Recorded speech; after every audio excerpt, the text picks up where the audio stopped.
नमस्कार, वर्षास cakes and आर्ट्समध्ये सर्वांचे मनपूर्वक स्वागत।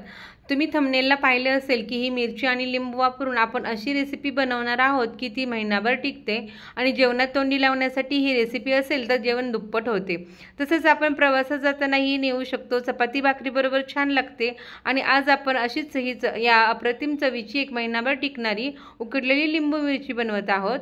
या पद्धतीने बनवाल तर ही मिरची एकदम भारी चवीची बनते आणि ही चटपटीत मिरची आपण बनवून ठेवली की महिनाभर टिकते। ही चटपटीत उकडलेली लिंबू मिरची बनवण्यासाठी मी इथे 100 ग्रॅम ताजी हिरवी मिरची घेतली आहे आणि 2 ताजी लिंबू पण घेतले आहेत। मिरची मध्यम तिखट आहे आणि पोपटी मिरची ही अजिबात तिखट नसते। डार्क हिरवी मिरची ही खूप तिखट असते। तुम्ही तुमच्या आवडीनुसार येथे मिरची वापरू शकता। मिरची पाण्यात धुवून चाळणीवर नितळत ठेवली आणि एका कापडावर सुक्या घालून 10-15 मिनिटांसाठी आपण सुकवून देणार आहोत किंवा पुसून चांगली कोरडी करून घ्यायची आहे। आपल्याला इथं 1 महिनाभर मिरची टिकवण्यासाठी हे लिंबू आणि मिरची पूर्ण कोरडे करून घ्यायची आहे। ही लिंबू आणि मिरची आता चांगले कोरडे झाले आहे। आता आपण मिरचीला कट मारून घेऊ। ही मिरच्या ज्या घेतल्या आहेत त्या मध्यम तिखट आहेत, त्यामुळे मी जाड मिरच्यांमधलं बी काढून घेतलं आहे आणि कोवळ्या मिरच्या तशाच कट मारून घेतले आहेत। कारण जाड मिरचीतून बी काढून घेतलं की आपल्याला मिरची ही अशी लिंबू मिरची उकडल्यानंतर तिखट लागत नाही।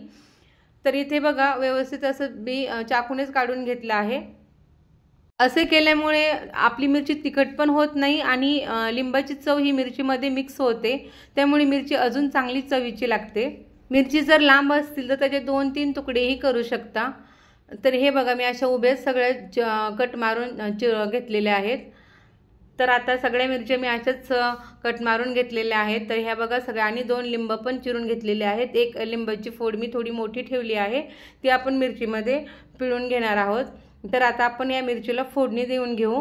तर फोडणी देण्यासाठी मी कढई ठेवली आहे। कढईमध्ये मी 1.5 पळी तेल टाकलेलं आहे। तेल चांगलं गरम झालं नंतर मी 1 चमचा मोहरी त्यात घातलेली आहे। मोहरी चांगली तडतडून आल्यानंतर अर्धा चमचा जिरे घातले आणि हिंग घातले। हिंग घातल्यानंतर आपल्या मिरचीला ही चांगली चव येते आणि हिंगामुळे मिरची खराब होत नाही। आणि लसूण पण थोडा ओबडधोबड करून घेतलेला आहे। 8 ते 10 लसूण पाकळ्या घेतल्या होत्या, त्याच्यामुळे छान चव येते। आणि अर्धा चमचा हळद घालून घेतली।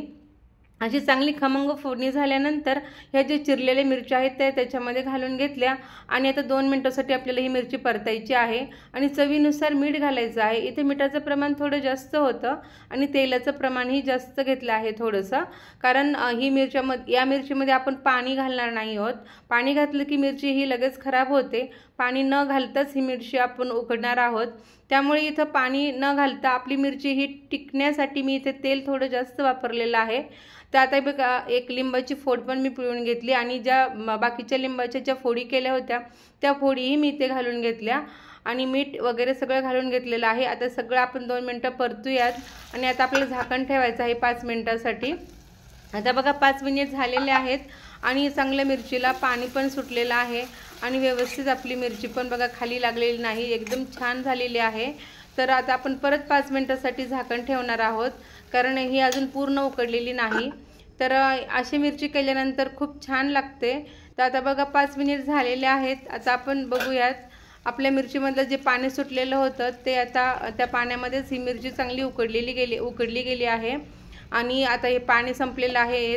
तेल पण बघा व्यवस्थित आहे, तेलामुळे मिरची खाली पण लागत नाही आणि 1 महिनाभर आपली ही मिरची टिकते। आता आपण पाण्याचा एकही थेंब वापरलेला नव्हता, त्यामुळे या लिंबू मिरचीची चव छान लागते आणि बरेच दिवसांसाठी ही आपण बनवून काचेच्या बरणीमध्ये ठेवू शकतो।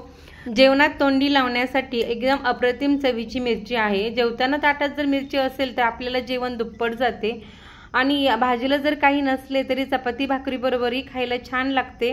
अशी ही चटपटीत चवीची तोंडाची चव वाढवणारी लिंबू मिरची उकडून ठेवा आणि जेवणाची चव वाढवा। रेसिपी अगदी सोपी आहे। आजची रेसिपी तुम्हाला आवडली असेल तर लाईक करा, शेअर करा, कमेंट्स करा आणि हो, वर्षास केक्स अँड आर्ट्स या चॅनलला सबस्क्राईब नक्की करा। तर भेटूयात नेक्स्ट रेसिपीमध्ये। तोपर्यंत हेल्दी राहा, चांगले खा आणि चांगले राहा। Bye bye.